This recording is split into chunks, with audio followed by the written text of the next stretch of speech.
அப்போஸ்தலர் 20ஆம் அதிகாரம். கலகம் அமர்ந்த பின்பு பவுல் சீசரை தன்னிடத்திற்கு வரவழைத்து வினவிக் கொண்டு மக்கதோனியாவுக்கு போக புறப்பட்டான்.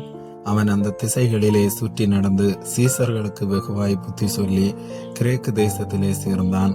அங்கே 3 மாதம் சஞ்சரித்த பின்பு அவன் கப்பல் ஏறி சீரியா தேசத்துக்கு போக மனதாயிருந்த போது யூதர்கள் அவனுக்கு தீமை செய்யும்படி இரகசியமான யோசனை கொண்டிருந்தபடியால் மக்கதோனியா தேசத்தின் வழியாய் திரும்பி போக தீர்மானம் பண்ணினான்.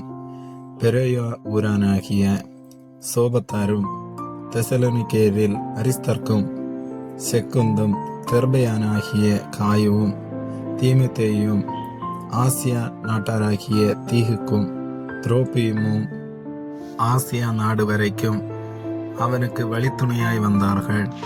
இவர்கள் முன்னாக போய் துரோவா பட்டணத்திலே எங்களுக்காக காத்திருந்தார்கள்.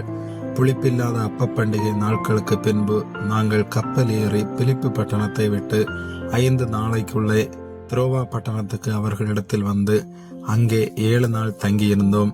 வாரத்தின் முதல் நாளிலே அப்பம் பிற்கும்படி சீசர்கள் கூடி வந்திருக்கையில் பவுல் மறுநாளிலே புறப்பட வேண்டும் என்றிருந்து அவர்களுடனே சம்பாசித்து நடுராத்திரி மட்டும் பிரசங்கித்தான்.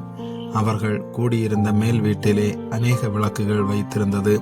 அப்பொழுது ஐத்துகு என்னும் பெயர் கொண்ட ஒரு வாலிபன் ஜன்னலில் உட்கார்ந்திருந்து பவுல் நெடுநேரம் பிரசங்கம் பண்ணி கொண்டிருக்கையில் மிகுந்த தூக்கமடைந்து நித்திரை மயக்கத்தினால் சாய்ந்து 3ஆம் மெத்தையிலிருந்து கீழே விழுந்து மரித்தவனாய் எடுக்கப்பட்டான்.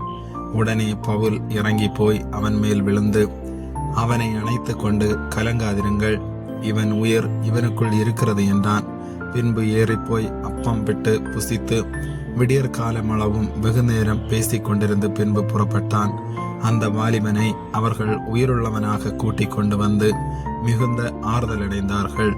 பவுல் ஆசோ பட்டணம் வரைக்கும் கரை வழியாய் போக மனதாயிருந்தபடியால் அவன் திட்டம் பண்ணியிருந்தபடியே நாங்கள் கப்பல் ஏறி அந்த பட்டணத்தில் அவனை ஏற்றிக் கொள்ளும்படி முன்னாக அங்கே போயிருந்தோம். அவன் ஆசோ பட்டணத்திலே எங்களை கண்டபோது நாங்கள் அவனை ஏற்றுக்கொண்டு மித்திலேனே பட்டணத்துக்கு வந்தோம்.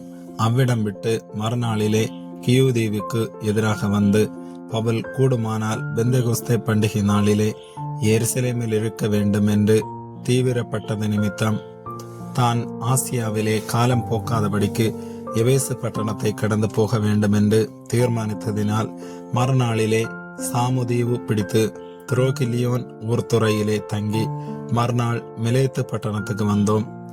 மிலேத்துவிலிருந்து அவன் எபேசுவுக்கு ஆள் அனுப்பி சபையின் மூப்பரை வரவழைத்தான்.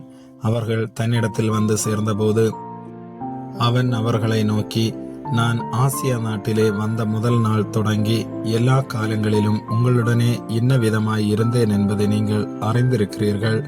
வெகு மனத்தாழ்மையோடும் மிகுந்த கண்ணீரோடும் யூதருடைய தீமையான யோசனைகளால் எனக்கு நேரிட்ட சோதனைகளோடும் நான் கர்த்தரை சேவித்தேன்.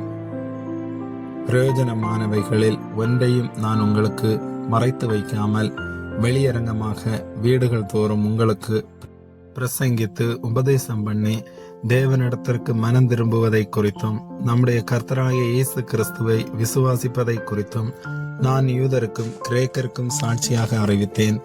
இப்பொழுதும் நான் ஆவியிலே கட்டுண்டவனாய் எருசலேமுக்கு போகிறேன். அங்கே எனக்கு நேரிடும் காரியங்களை நான் அறியேன்.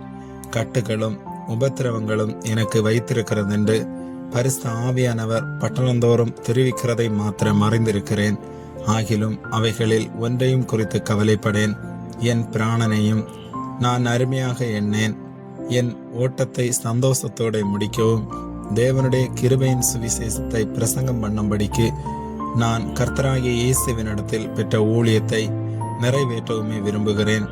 இதோ நான் உங்களுக்குள்ளே சஞ்சரித்து தேவனுடைய ராஜ்யத்தை குறித்து பிரசங்கம் பண்ணினதை கேட்கிறவர்களாகிய நீங்கள் எல்லோரும் இனி என் முகத்தை பார்க்க மாட்டீர்கள் என்று அறிந்திருக்கிறேன். தேவனுடைய ஆலோசனையில் ஒன்றையும் நான் மறைத்து வைக்காமல் எல்லாவற்றையும் உங்களுக்கு அறிவித்தபடியினாலே எல்லாருடைய இரத்த பழிக்கும் நீங்கி நான் சுத்தமாய் இருக்கிறேன் என்பதற்கு உங்களை இன்றைய தினம் சாட்சிகளாக வைக்கிறேன். ஆகையால் உங்களை குறித்தும் தேவன் தம்முடைய சுய இரத்தத்தினாலே சம்பாதித்து கொண்ட தமது சபையை மேய்ப்பதற்கு பரிசுத்த ஆவி உங்களை கண்காணிகளாக வைத்த மந்தை முழுவதையும் குறித்தும் எச்சரிக்கையாயிருங்கள். நான் போன பின்பு மந்தையை தப்பவிடாத கொடிதான ஓநாய்கள் உங்களுக்குள்ளே வரும். உங்களிலும் சிலர் எழும்பி சீசர்களை தங்களிடத்தில் இழுத்து கொள்ளும்படி மாறுபாடானவைகளை போதிப்பார்கள் என்று அறிந்திருக்கிறேன். ஆனபடியால் நான் 3 வருஷ காலமாய் இரவும் பகலும் கண்ணீரோடு இடைவிடாமல் அவனவனுக்கு புத்தி சொல்லிக் கொண்டு வந்ததை நினைத்து விழித்திருங்கள். இப்பொழுதும் சகோதரரே, நீங்கள் பக்தி விருத்தியடையவும் பரிசுத்தமாக்கப்பட்ட அனைவருக்குள்ளும் உங்களுக்கு சுதந்திரத்தை கொடுக்கவும் வல்லவராயிருக்கிற தேவனுக்கும் அவருடைய கிருபையுள்ள வசனத்துக்கும் உங்களை ஒப்பு கொடுக்கிறேன். ஒருவனுடைய வெள்ளியை ஆகிலும் பொன்னை ஆகிலும் வஸ்திரத்தை ஆகிலும் நான் இச்சிக்கவில்லை. நீங்கள் அறிந்திருக்கிறபடி எனக்கும் என்னுடனே கூட இருந்தவர்களுக்கும் வேண்டியவைகளுக்காக இந்த கைகளை வேலை செய்தது.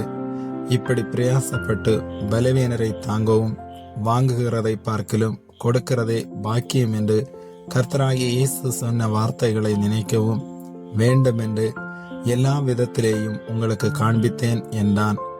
இவைகளை சொன்ன பின்பு அவன் முழங்கார்படியிட்டு அவர்கள் எல்லோரும் மிகவும் அழுது, என் முகத்தை நீங்கள் இனி பார்க்க மாட்டீர்கள் என்று அவன் சொன்ன வார்த்தையை குறித்து அதிகமாய் துக்கப்பட்டு பவுலின் கழுத்தை கட்டிக்கொண்டு அவனை முத்தம் செய்து கப்பல் வரைக்கும் அவனுடனே கூட போனார்கள். ஆமேன்.